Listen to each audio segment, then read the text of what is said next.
Rev up your engines!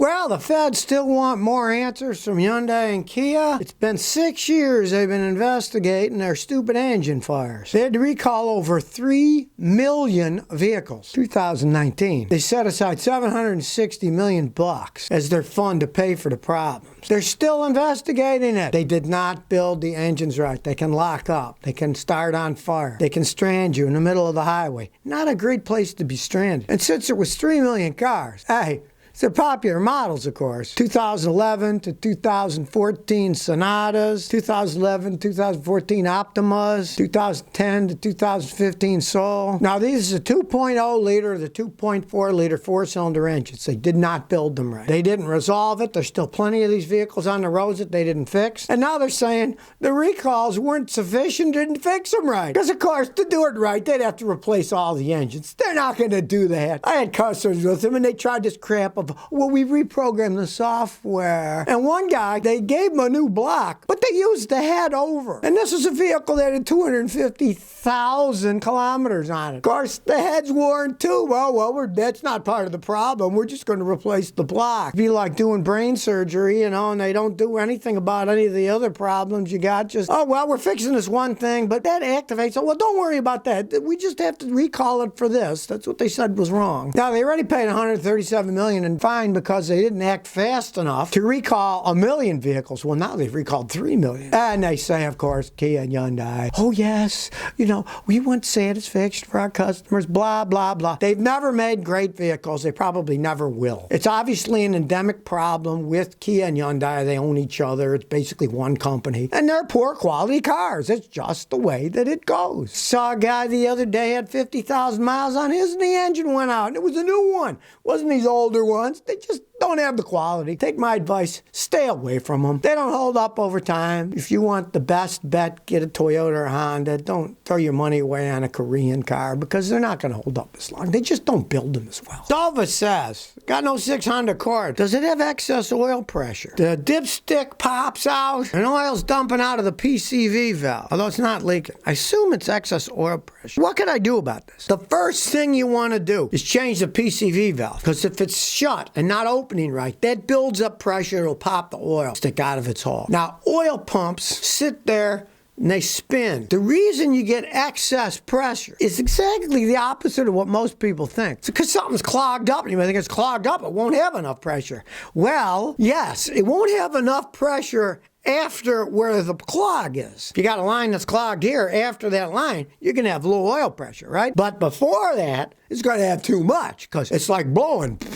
And if it's blowing up, and it's stuck here, back, your cheeks are going to fill up because all that pressure's building up because it can't make it through. Pray it's just a PCV valve. It often is. But anything clogged in the system, if you've seen those guys that I like from Albuquerque, Bernie and his friends, they make an oil cleaner that you put that thing in your engine oil and let it idle for about 2,000 RPM for 15 or 20 minutes. Then you drain the oil and filter and change it. That can clean a lot of those restrictions out. I've had very good luck using that stuff. So you would want to use that flush to clean it out. But first, just change the PCV valve, because if it's sticking shut, it'll build up the pressure and then things will pop up. It's got to flow, and if it doesn't flow, it's going to back up and that pressure will pop the dipstick right out of the engine block, because something's got to give, and that's the lightest thing. You should be happy that the only thing that's happening is the dipstick's popping out and that the seals on the engine haven't popped out and then the oil flies all. You got to pull the engine out and replace the front and rear main oil seals. That's an expensive job. Mark 8958 says, I got fuel spark and compression, but my engine won't run. I got a 1992 Honda Civic. I'm driving it, it lost all power. The fuel pump primes. Nothing starts. I tried spraying starting fluid. It doesn't work. Distributor's brand new. ECU's brand new. Fuel pump, injectors, and filter are new, but it won't run. Hell, let me tell you something. Just yesterday, I worked on a 93 Civic that a guy brought all the way from Idaho. And he got it dirt cheap because it wouldn't start. He bought it at a salvage yard. And those have a particular problem with the main relay. It's hidden away.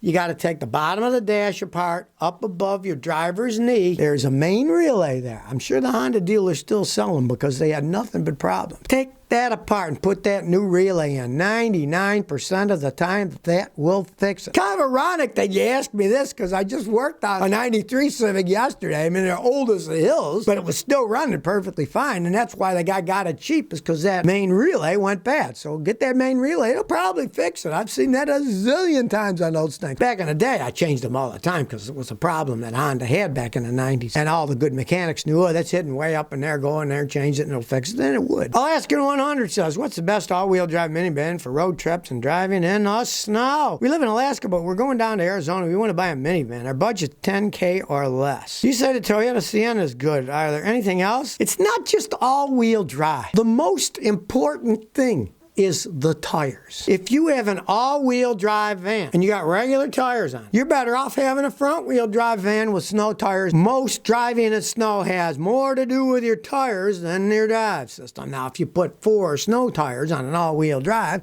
yes, that will be the best one. And the Siennas are probably the best ones you can get your hands on. But $10,000 is not much for a car these days. It's not much money at all. You're gonna have a hard time finding, especially an all-wheel drive Toyota Sienna van. People want so much money for stuff nowadays. If you can find one, go out and buy it. Now, I would not advise buying a Honda Odyssey. They've had too many transmissions and end problems over the years. You're better sticking just to the Toyota Siennas and seeing what you can find. Good luck at 10 grand though. That's not much these days. AJ for Life says, what would be a great daily driver and project SUV, an Acura or an Infiniti? I'm looking at a 2007 and 9 Acura MDX for $6,500, a 2006 Infiniti FX $3,500, $40,000 for $7,900. Also looking at an 04 Nissan Murano for $3 grand with 150. Well, one, forget the Murano. Those are Murano vehicles. They're terrible. Don't even think about it. Definitely go for the Acura. The Acuras, Honda makes them. They're solid made. They're good vehicles. The Infinitis, they are endless money pits as they age. Now, when they're brand new, they're zippy, fun vehicles to drive. I've had many customers buy them and like them until they got old. Then they got rid of them because the catalytic converters went bad, the transmissions went bad, the engines burned oil, they had electronic problems, their air conditioning compressors blew up. Money pit cars when they get to higher mileage. And that one's got, what, 140K? That's a reasonable amount of mileage. Definitely go for the Acura. Don't even think about getting an Infiniti. They may look good and run good for the time being, but they're money pits. And forget the Nissan Murano. Those are just crap mobiles. Even though it's only $3 grand, the other ones are $700, $800, $6,500. You'd have to buy 4 or 5 of them to be the same as one Acura, so stay away from that. Evolved Night Eve says, does shifting the car from low to drive and vice versa damage the automatic transmission? I got a Honda Civic 2005. I put it in low when I'm in snow and stuff, and then when I get out, I put it in drive, and then if it happens again, I will shift back into low. Is that going to damage anything? No, actually, that's a very good procedure to do. That's what the low gear is for, so you don't get stuck in the snow and you're spinning too fast and slide all over the place. Volvo was one of the first companies to have that actually built into their transmissions. All they had was a picture of snow. And when you pushed it, that was for driving in snow and ice and kept it in a lower gear. And yeah, that makes total sense. That's what it's there for. That's why they have it there, so you can drive safer in bad conditions, mud, rain, snow, sleet, stuff like that. That's what it's made for. All right, a San Francisco-based guy claims that he can mine up to $800 a month in cryptocurrency using his Tesla. While it's sitting there, it's got the big old battery, right, so it can use it. All I have to say is, this guy, I believe he's a YouTuber too. Everybody puts these BS claims out. It's like, ask the guys who play the stock market. Oh yeah, I made a bunch of money on this stock. They never tell you about the ones they lost at, and they always lie about how much they made. Maybe one month he got $800, but I doubt it was consistent. Now the guy says he hooks up his graphics processing computers to the battery in his Tesla and lets it run. He uses an inverter plugged into the 12-volt socket on the dash. He also has interconnected graphic processing units in his front connected to the battery. Now, when the price of Bitcoin peaked in 2021, he claimed 1 month he made $800. Now, he's using this Tesla, and in his case, it's an older one. He got one of those deals where they charge it free forever, so the electricity doesn't cost him anything, at least for the time being. I know so many places that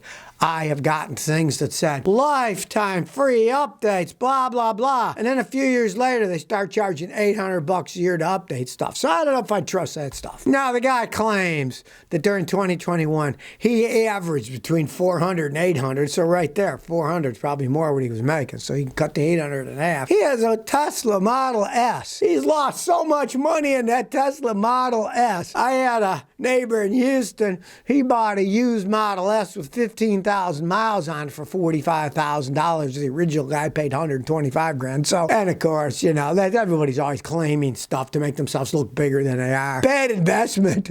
100 something for the car, and then it gets even older, it'll be worth even less. You lost so much money on that, you'll never make it up with $400 a month in Bitcoin. So if you never want to miss another one of my new car repair videos, remember to ring that bell.